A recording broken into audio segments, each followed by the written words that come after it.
problem with words that I can't control. Hey everyone, today I'm just sitting here. I'm working on my baby sweater that I went into a lot of detail about yesterday. So I'm not going to talk about it too much, but I'm working on the button bands, and I've been thinking a lot about my upcoming projects, things I want to work on. And I've also been thinking about just making sure to choose the right pattern and the right yarn, and just thinking through what I really want in the end, rather than ending up with projects that I'm not as happy with.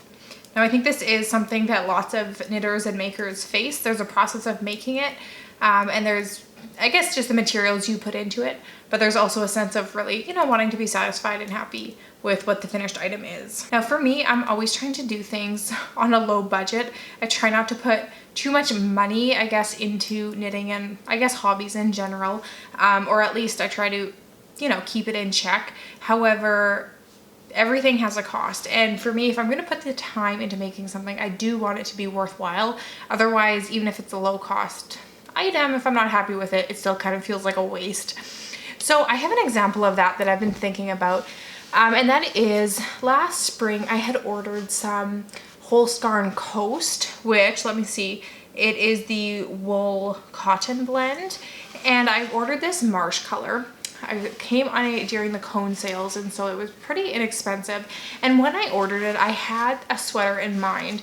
And that was because for the last couple years, I remember looking at a summer top called the Cullum by Quince & Co. And I really liked the pattern. I'd looked at it literally every spring thinking, oh, I'd really like to make that. I got this yarn kind of with it in mind. But then when it came, I just started thinking, is that really what I want? Second guessing myself. And I ended up making a little cardigan instead, which is this one here. And it is really nice. I still like it. It's very lightweight. Like, this yarn is just, it feels weightless compared to like a solid wool of the same thickness. And it is a light fingering, I would say.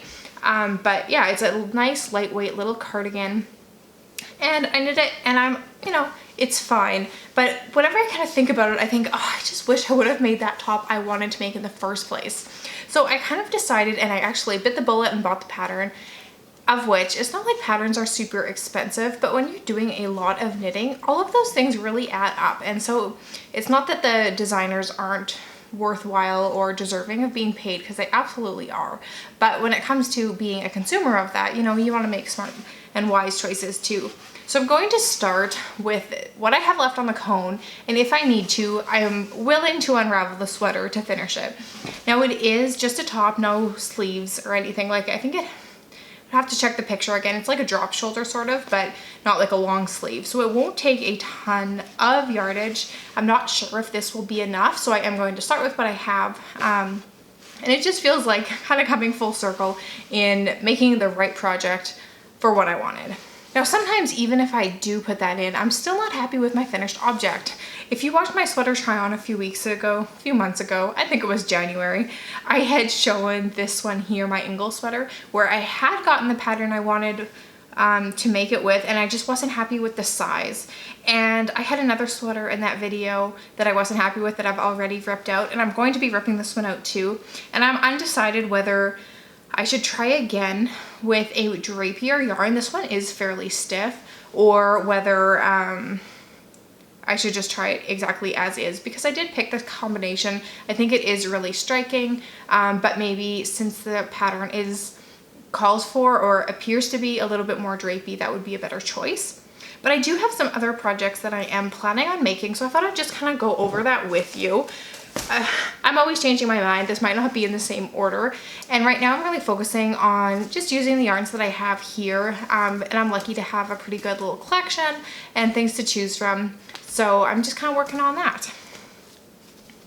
So first up, I pulled out these two acrylics from Knit Picks. These are yarns that I picked up to make baby sweaters out of, and I made one of each already, and they've both been gifted, and I don't have anyone that I know of that's expecting right away, but I do like to have like a few baby things on hand, because it seems like there's always babies being born. So just as like an in-between project, I find baby sweaters really quick and satisfying to make, and I have the yarn to make them. So if I get to it, I'm going to make those just to have in my gift bin. And then my other larger project that I am planning is called the Stone Crop I think is what it's called, by Andrea Mowry. It's the cardigan version. She has a few different names of different sweaters with a similar pattern. And I am planning that also with some Holst. This one here is called Sweet Pea. This is the super soft, which is 100% wool.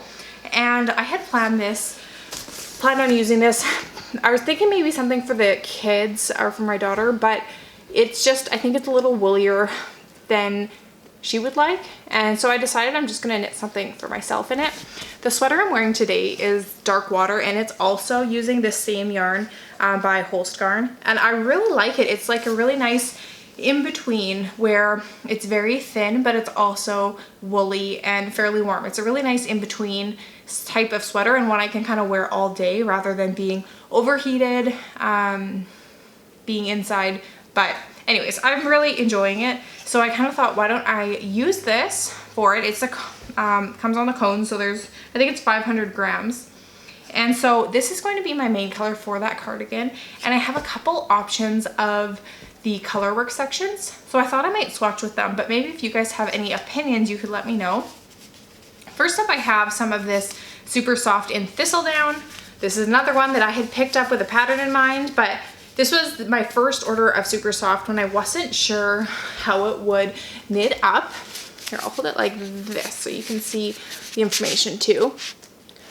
And I had some patterns in mind that were kind of more drapey, just like the Ingles. And so I'm a little bit leery. There we go. I'm a little bit leery of using them for a drapier pattern because it is a bit of a stiffer wool. So my thought would be these two together. And I don't know if this is going to be a high enough contrast once it's knit together, or whether it will look really nice. So I'm going to do a swatch and see how it looks. My other option is actually the leftovers from this sweater, and it is this navy color, which would be much higher contrast, but I think I don't like it together quite as much. So that's my plan, is to get this swatch done at some point.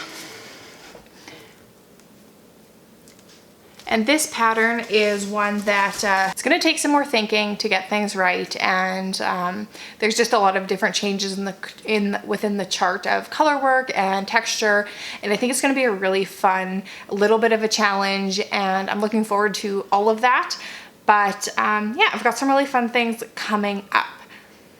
I'm really interested if you guys have kind of thought about how you choose your yarn and your pattern. How does that come together for you? And do you ever have any misses? Because I sure do. Sometimes I think in a world of limitless budget that, oh, I could get, you know, all of the, maybe the called for yarns in every pattern. But then again, I think I really like the challenge of pairing yarns with patterns, and I really like looking for affordable options of things that work, that I like the feel of, that I like wearing, you know, all of that. It's a part of the process that I do like, although it's not a perfect science and there's always things that kind of go wrong. So I think in addition to these things that I'm showing you, I'm probably going to make some socks. I had that pair of sock yarn that I showed a couple videos ago when I was just doing like my wrap up of everything that I've been working on lately. So that is kind of on the agenda of things I want to work on. And then there'll probably be some other things, like I really like making baby socks and, you know, things like for the kids. There'll probably be a little bit less of that now that it's getting warm outside. But it seems like something that's enjoyed, that I like doing, they like wearing, and if I have, you know, the means to do so, then I want to do that. So those things will probably come up as well. I'm actually going to sit here for a while, probably finish this button band, enjoy a little bit of quiet in the house here. I hope that you are having a good day wherever you are, and yeah, I guess I'll see you in the next video. Bye. When the lights turn gold, I'll kiss it out. When the lights turn